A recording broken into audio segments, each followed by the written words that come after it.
Alright, so the Xtar VC8 is on sale in a number of places right now for under 30 bucks, like $27.99, which is just a stupid good deal. And the reason why you don't care about the VC8 Plus is because all they did was add a barrel jack for 12 volt 3 amps, which is bizarre because it's a USB charger that uses quick charge. Quick charge has 12 volts, but they went the barrel jack route. Makes no sense. I think the only benefit you get out of it is that you get probably the ability to charge all 8 bays at 1 amps. Maybe you get to charge all 4 at 2 amps. I can't even remember. So then also you're going to be stuck looking at the VC4SL, which is the exact same thing as the VC4S Plus. It's just how they packaged it differently. One of them came, I think, with an adapter, and the other one didn't. They're the same exact thing. Now the VC4S is the previous generation. Very, very similar to this, but you can't control the current. And I had one, and the way I got around that was I had different wall adapters that put out different amounts of power. And I always used it with 4 cells, so it was kind of based on how slow I wanted to charge my cells is which power adapter I used. But it was annoying. I don't like the feature where Xtar, you know, you put the cell in and it takes a second to register because it's doing an internal resistance test to figure out how low is the internal resistance of your cell. If it's low enough, it'll just go full bore as much as it can, which is kind of annoying because if you just throw one in, like on the VC8, if you do that, you can get 3 amps in one slot. And I get it all the time on my 21700s. I don't want that. I want my cells to charge slowly. So I'm finishing up throwing some cells in storage, which these are almost there, but it's another feature that Xtar is or was way ahead of the game on everyone. And I know some other companies are starting to do storage mode, but like, why would you not have storage mode as an option? Like all the hobby chargers, like I have, let me grab this over here. I have my Toolkit RC M8S. This thing's a good deal too, it's 50 bucks and it's very powerful, does a lot of stuff besides just charging and discharging. It has a storage mode and everything on there is adjustable. Everything is adjustable, but that's a whole different bird. So yeah, you know, these Lido Calas, no storage mode. They do have a discharge only mode. At least my Li i500S does. That's nice. But no storage mode? Come on, we need that. There is a cheap way around that, and that is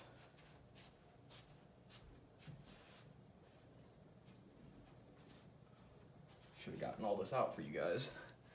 That is the ZB2L3s, otherwise known as the HW586 or something. They're all roughly the same. These things are actually pretty cool. They work. I'm doing a test right now to see how accurate they are compared to my ZK E-Tech EBCA20. I have a feeling they're actually decently accurate, and you can calibrate these as well too. I think you hold down all 3 buttons and then power it on, and it goes into a calibration mode and just wants you to put in voltage and current. So if you don't have a storage function and you're doing a test and it charges them all the way back up, you get one of these and a 4-slot cell holder, and then run some solid core copper wire along the bottom if you got the pinhole design, and then put the solid core copper wire into some ferrules or however you want to do it.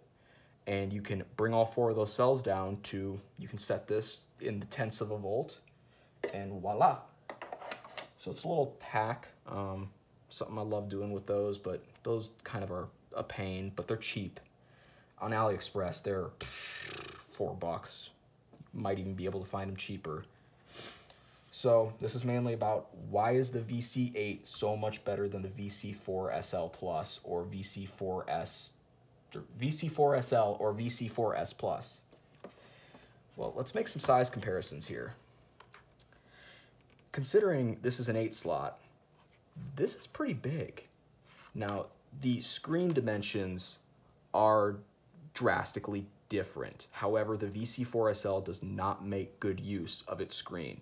It makes terrible use of its screen, and I own 4 of these, and I really liked these, but I see now the issue. The VC8 is just, the screen design is so simple and so intuitive. So, I'm in storage mode right now. It's hard to see these tiny things from a distance, but you notice that one's left, that one's middle, that one's right. I can look across the room and see the position. I don't need to read that. I can see the position and I know what mode it's in. So I know that it's still in test mode. It's still in storage mode. You know, it didn't have a little power flicker and go back into default charge mode on me. That does happen. It's kind of annoying. It's probably the one biggest gripe I have. So anyways, these 4 slots, these are the ones that have your extra features. So you have current, which is your regular charge mode. And then you have grade, which is your test mode, charge all the way up, discharge all the way down, low voltage cutoff is 2.75. I don't know what it is on this because this doesn't have a voltage display. It has a stupid dial. We'll get to that. And then you have storage is your last one. No matter where the cell is, it either goes up or down to get to 3.7. Beautiful. Downside is it does that at 300 milliamps. And the discharge for the test mode is 300 milliamps. The reason why they did that, I think, is because if you notice, like with the Opus, you can discharge at 1 amp, but they have a fan, and they've had problems with the fan, and that's the #1 complaint is you have to do the fan mod and do the, you know, the lower part of the plastic box. You replace it with something you can put an 80mm fan in, and then it has more venting and everything, and it keeps the cells cooler, and it works. But, you know, that's even charging at 1/2 amp. I think they could have gotten away with 1/2 amp here, but I don't think they could have put it in this small of a package. I think they would have had heating issues. I mean, this really does not have the best heat dissipation. And without fans, I still keep it pretty cool, but I built a whole little charger board. It's like a DIY laptop cooler type thing when I was doing hundreds of cells, and that kept it cool. So there's a reason why they can make this so small. It's the 300 milliamp charge rate, or discharge rate, sorry. Max charge rate is 3 amps in either slot 1 or slot 8, only one, 3 amps. 2 amps with 2 cells, 4 amps with 4 cells, all 8, 1/2 amp. And you can go down to 250 milliamps, which I'll show you guys. I'll go back into the, oh, it's mode button. Let me grab a cell and hopefully this works. Oh yeah, these aren't charged all the way up. So we're in the charge mode. You get voltage, you get your current, and you get a display that shows you are charging. And it also says lithium ion down there. That's, maybe for some people that's important. So what you can hit is the current button and you get to pan through. Now, it doesn't care how many, you know, cells you have in here. It's gonna show you all the charge rates. And if you put one in that's too high, it's just gonna drop down to the highest one it can do. So I potentially could do probably a 3 amp charge rate because of this cell. Is it gonna let me?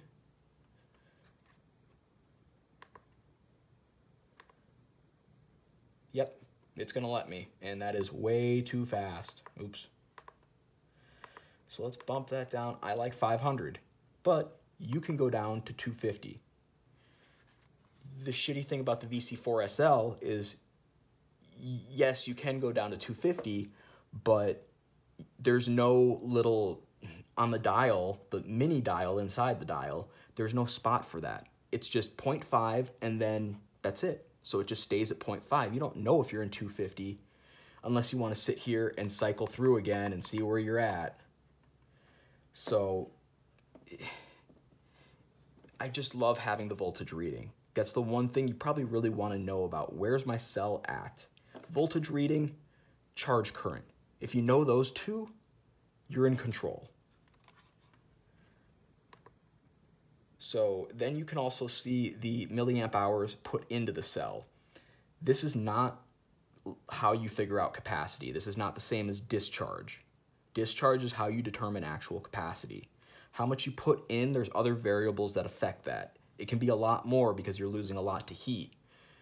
This is only, this could be useful if you're putting in a lot. You're putting in 4,000 milliamp hours, but you're discharging getting 2,500.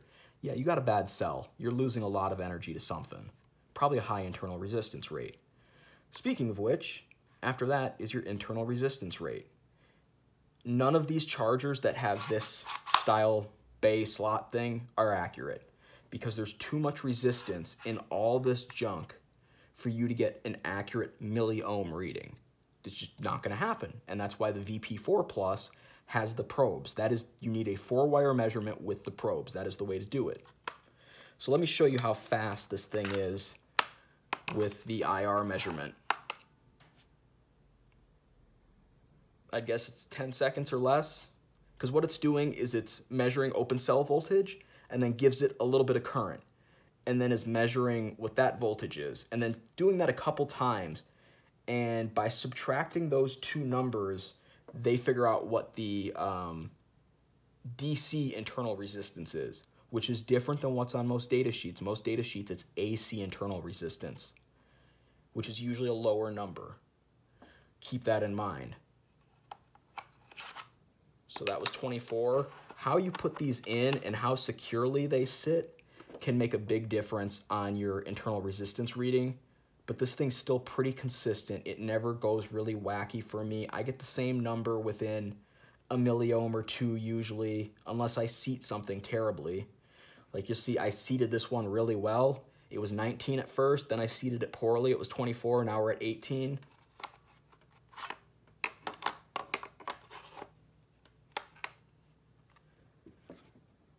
That little push from the backside, that's how you seat it well. Some people even want to hold it as it's doing the measurement. That helps too. 30. Not a good seating probably up at the front here. Probably not the best cell either because I still haven't cleaned this very well, and these tabs can just absolutely completely change your internal resistance reading. They really, really do. If you clean these down entirely flat, which is a mess within itself because I don't like using a Dremel on them, but sometimes you have to. How it seats is really going to change your reading, and that also goes into, if you make a pack, how you get the nickel to seat on there is going to change the current flow.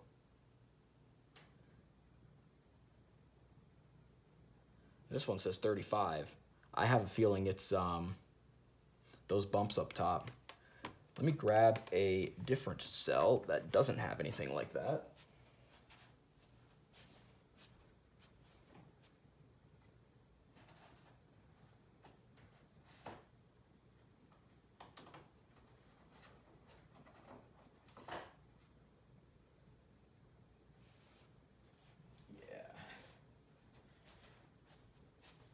Here's a banger of a cell. It's a Samsung 30T I pulled out of a DeWalt battery. This should be fairly low, and if it's not, then I might have to clean this with rubbing alcohol. Cleaning your probes with rubbing alcohol and your multimeter is important. It really does help. That's a little high, but yeah. And cleaning any contact surface like this is also important. And if I hold this like this, probably get a lower reading than 22.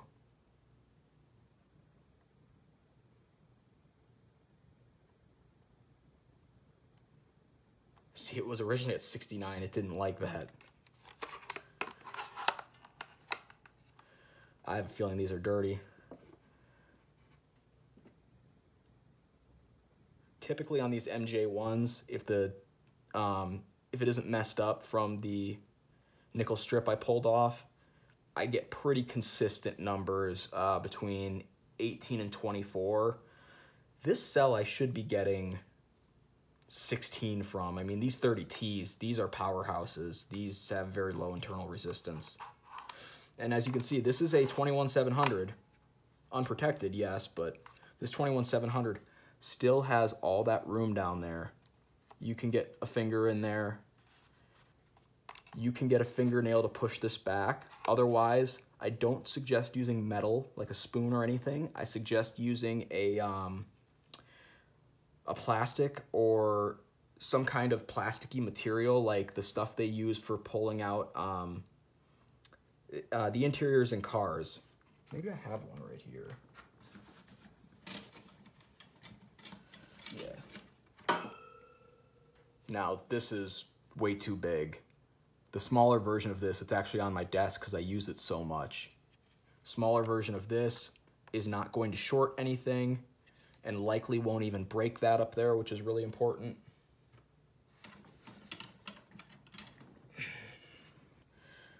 And let's just change the current here. It sucks that they don't have independent channels, but I'm willing to look past that. I don't really need it. And as you can see, I am charging 2 cells, 2 amps. But let's crank that down. Oh.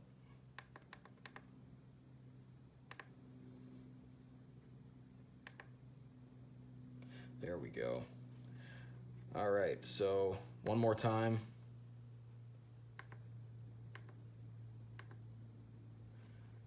Okay, so we are in the main charge mode. We have the current, which is, I've set it at 250, and it likes to sit at the 40s. I don't know why. And next up is single press the mode button. You have capacity that's gone in so far. And then you have the DC IR test. If you hold the mode button, this is when it jumps to the next mode, which is only available here. Here we have the test mode. It's going to charge these up to 4.2, bring them down, and it's going to count the capacity. And then it's going to leave that number up as it even charges it up so that you can come and take that number at any point you wish. Unlike Lido Cala, who gets rid of that number and puts the charge then capacity back up there, so you have to wait for it to finish. So yeah, you can be, you can watch the cell get back up to 3.7 and you're gonna put it in storage anyways. So you write down the number real quick on the Xtar and then you pull the cells at 3.7. Makes perfect sense. And then hold the mode button again, storage mode. Which way do these have to go? This one's gotta go down. This one, oh, it's right there.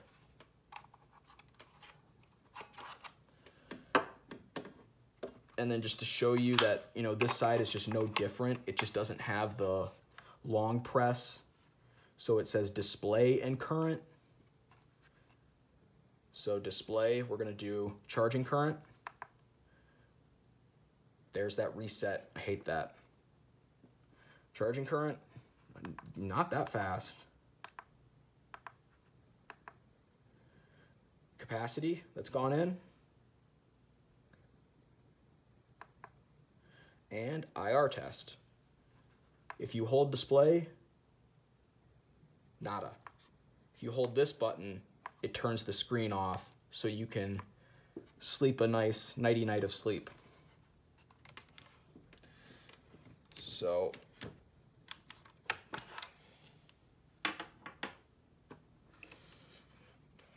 let's look at the difference here. I use 10mm semi-spherical feet. These were a little expensive on Amazon, but they were worth it because my fans that are 10mm thick blow air right under it, so that's why I use these. But yeah, guys, why is this so thick? Oh, it's because of the screen, I think. That's the only reason that makes sense. And then let's look at, how this lays over the top, or actually how this does.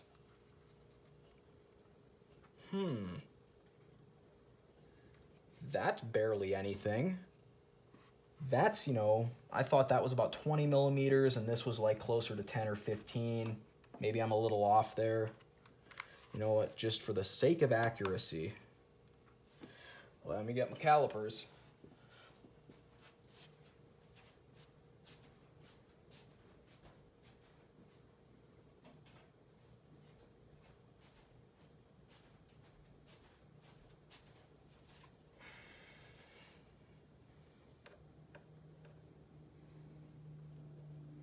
Okay, yeah, I was a little off.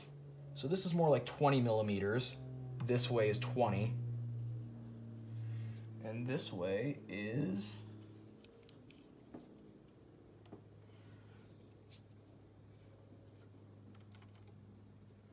35.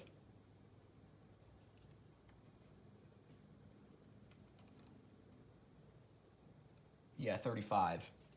So 20 this way, 35 up here. Height test.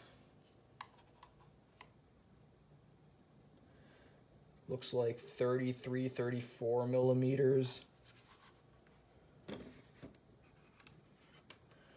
Highest point is probably right here. 33. It just seems so much more sleek. Maybe it's because there is an angle on this. And if I didn't have my feet on there, it'd be different. Yeah, I think that might play a role in it because realistically, it's sitting closer to 40, roughly. So this is just a smaller, better package. I don't think my scale can handle the weight of these two, but I mean, this one is lighter, but not by a lot. They both take USB-C in the back. The VC4S, the old model, it takes micro. Obnoxious. No one uses that anymore. Well, I mean, yeah, but for silly little things, not for real things. So you will get an Xtar cord to show that it's compatible with QC. My USB tester comes up saying that it's QC 2.0, but there's no real difference at the end of the day. These are both, you know, the same 5 volt 3 amps. Is it 5 volt 2 amp, 5 volt 3 amp, 9 volt 2 amp? No, it's just 5 volt 3 amp, 9 volt 2 amp. So these cords have been pretty good to me. I have had one crap out on me from being bent here, so don't be rough on them, but you can replace them with any USB-A to USB-C that's capable of handling these fast charging protocols, which there's a billion of them.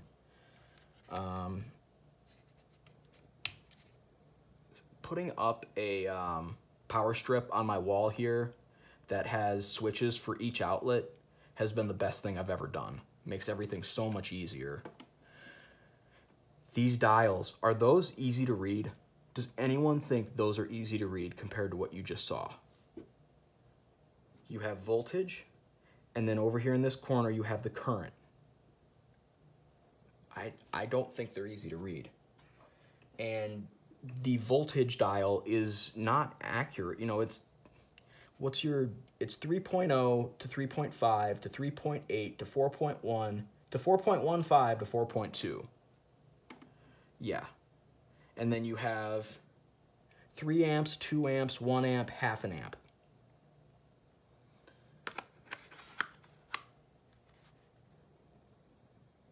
Does this charge up to 3 amp in one slot? It actually might.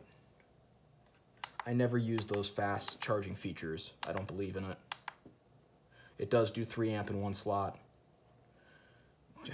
Don't do that to your cells, guys. It's pointless. Unless you really got a vape. So let's watch the dial change for the current. We're at 250 right now, so we don't know that, but 3 amp, 2 amp, 1 amp, 500, 250, no change.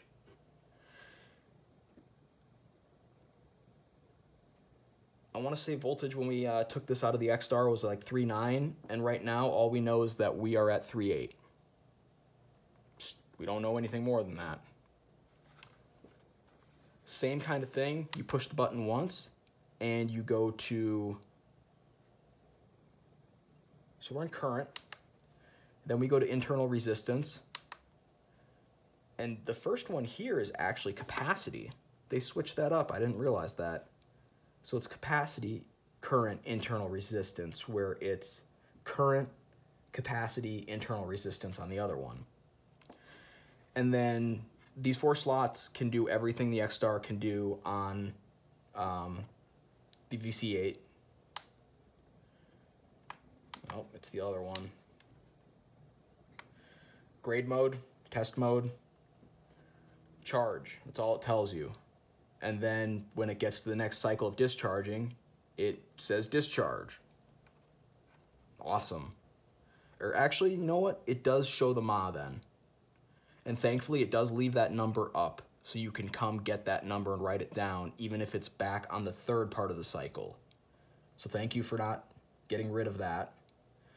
Same thing, 300 milliamp discharge, storage mode, 300 milliamp charge or discharge, identical as far as speeds. And then last one, storage. Now looky here, they actually gave you the voltage, meaning it is totally possible for them to put the voltage in here. And they simply chose not to on any of the other modes. Why? Why would you do that? I mean, I don't even like it flashing to discharge, but whatever, that's not a huge deal. I just find this a lot harder to read, and it's a lot smaller. I can't read those tiny letters up top from across the room, but I'm used to this enough now that I know the location. I can kind of read voltage from probably 8-9 feet away, and my eyes aren't that good. Same thing, I think, if you hold this button, screen goes out for you. Yeah, I don't know what else there is to show you about this. It's big, it's bulky. It's not a bad charger, but the way they have the VC8 priced right now, this doesn't make sense.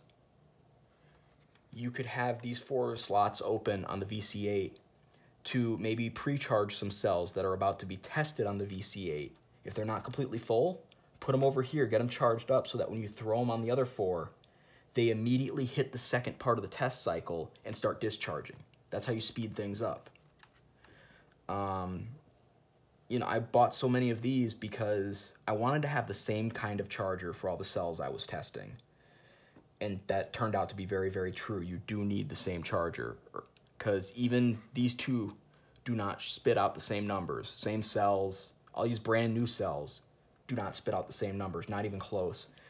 The numbers this spits out on 3500 milliamp hour cells are about 200 milliamp hours lower.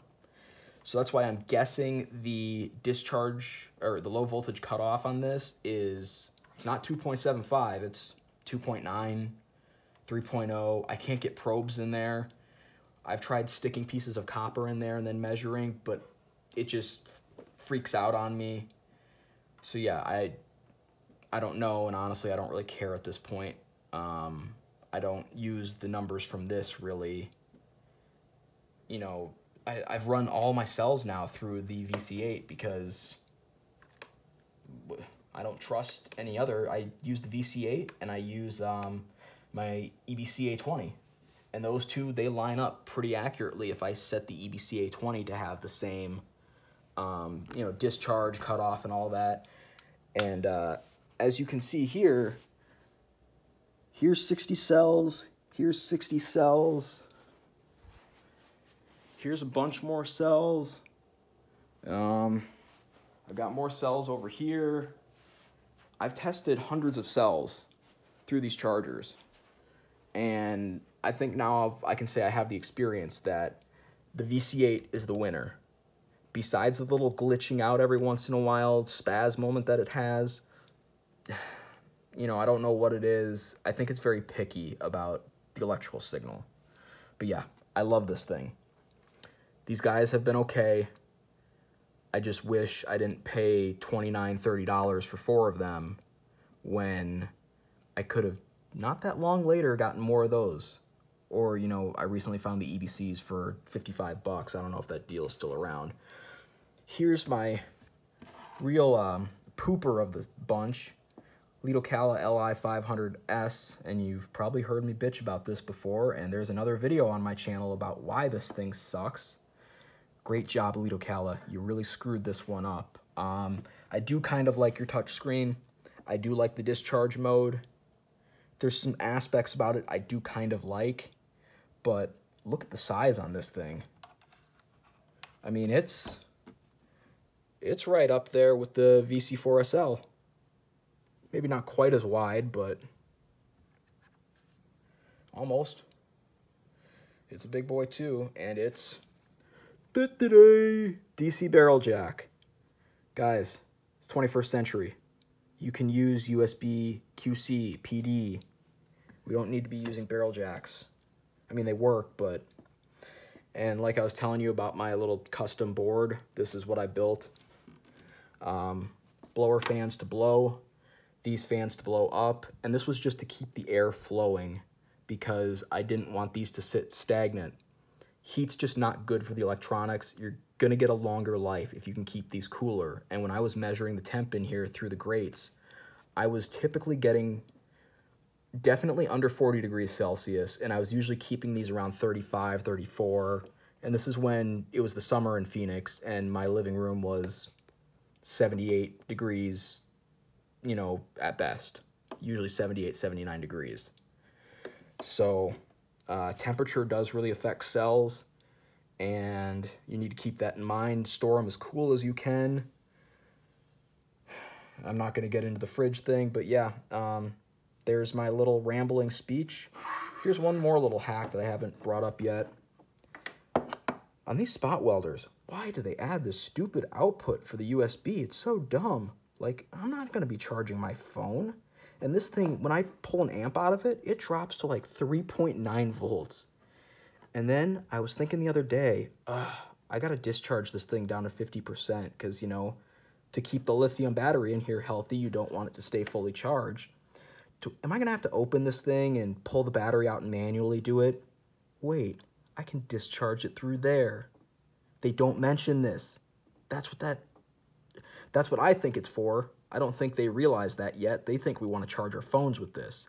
No, you don't have to take this apart and deal with their sketchy LiPo battery in there and their poor craftsmanship. You can just discharge it with your phone for a little bit and bring it down to 50% and extend the life of that LiPo in there. Okay.